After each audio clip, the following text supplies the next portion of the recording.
कभी कभी जंग सिर्फ जमीन पर नहीं होती, जंग वक्त के अंदर भी होती है। मैं उस रात खंदक में खड़ा था। मिट्टी, खून, बारूद और सर्दी, सब कुछ एक ही सांस में घुल गया था।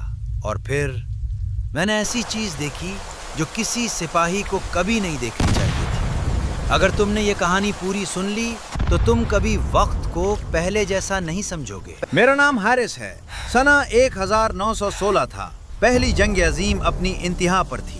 खंदक के अंदर हम जिंदा कम होते थे, सांस ज्यादा लेते थे, क्योंकि सांस लेना ही सबसे बड़ी हिम्मत थी।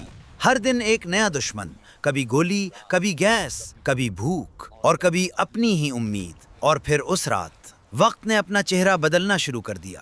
रात बहुत ठंडी थी। बारिश ने खंदक की दीवारों को खींच कर रखा था। दूर कहीं तोपों की आवाज। मगर आज कुछ अजीब था, जैसे जंग ने सांस रोक ली हो। मेरे साथ एक और सिपाही था, मेलर। वो हमेशा हंस मजाक करता, मगर आज उसकी आंखों में खौफ था। मेलर ने ध्यान से कहा, सुनो हैरिस, तुम्हें भी ये खामोशी गैर फितरी लग रही है? मैंने सर हिला दिया। खामोशी कभी कभी शोर से ज्यादा चीखती है। अचानक खंदक के पार नो मीन्स लैंड में एक रोशनी चमकी, ना फिलियर की तरह ना बिजली की तरह। ये रोशनी जैसे किसी ने अंधेरे को चीर दिया हो। हम दोनों रेंगते रेंगते बाहर निकले। हर कदम पर लगता था कि मिट्टी के नीचे मौत सो रही है। रोशनी एक गड्ढे के अंदर से आ रही थी, जहां कुछ घंटे पहले गोला गिरा था। मैंने कीचड़ हाथ से हटाया और मेरी उंगली किसी ठंडी सख्त चीज से टकरा गई। वो एक घड़ी थी, मगर आम घड़ी नहीं। उस पर रोमन नंबर थे और दरमियान में एक बारीक सी लकीर, जैसे दो दुनियाएं बट रही हों। मिलर ने घड़ी को देखा और पीछे हट गया। ये जर्मनों का जादू है। मैंने घड़ी उठाई। उसकी सुई उल्टी चल रही थी। वक्त पीछे जा रहा था या आगे। जैसे ही घड़ी मेरे हाथ में आई, मेरी आंखों के सामने मंजर बदल गया। मैं अब खंदक में नहीं था। मैं एक ऐसे शहर में खड़ा था जहां इमारतें आसमान को छू रही थीं। रात थी, मगर हर तरफ रोशनी थी। न्यून लाइट्स, स्क्रीन बोर्ड्स और ऊपर हवा में उड़ती हुई अजीब सी मशीनें।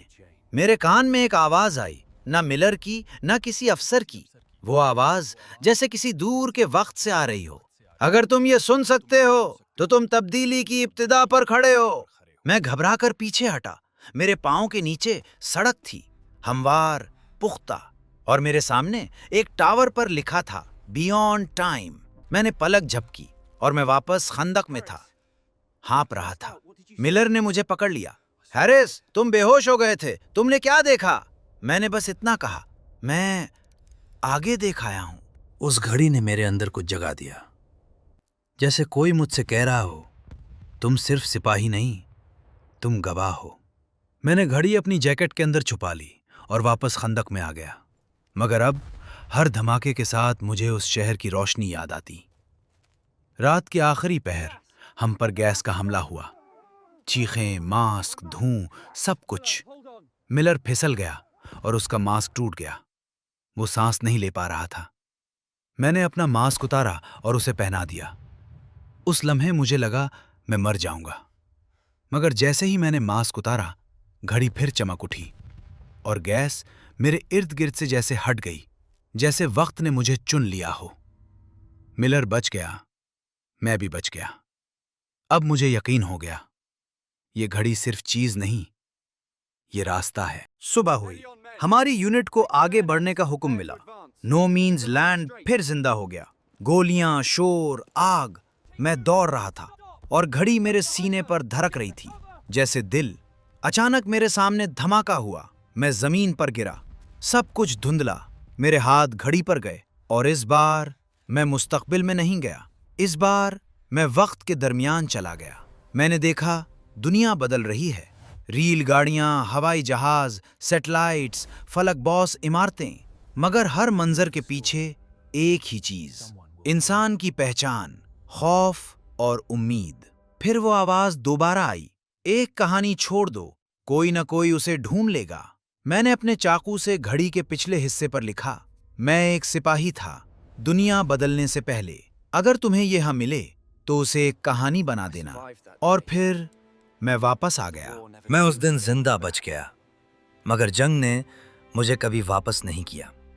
कुछ साल बाद जब दुनिया ने दोबारा तामीर शुरू की, मैंने घड़ी एक पुरानी किताब के अंदर छुपा दी, एक लाइब्रेरी में, एक ऐसी जगह जहां वक्त हमेशा जिंदा रहता है। और आज अगर तुम ये सुन रहे हो तो या तो तुमने वो घड़ी देख ली है या तुम वही कहानी बना रहे हो जो मैंने छोड़ दी थी, क्योंकि कुछ कहानियां वक्त से आगे चलती हैं। स्टोरीज बियॉन्ड टाइम में खुश आमदीद। अगर तुम्हें ऐसी सिनेमैटिक थ्रिलिंग कहानियां पसंद हैं, जंग से लेकर मुस्तकबिल तक, तो सब्सक्राइब करो। अगली कहानी शायद तुम्हारी दुनिया बदल दे।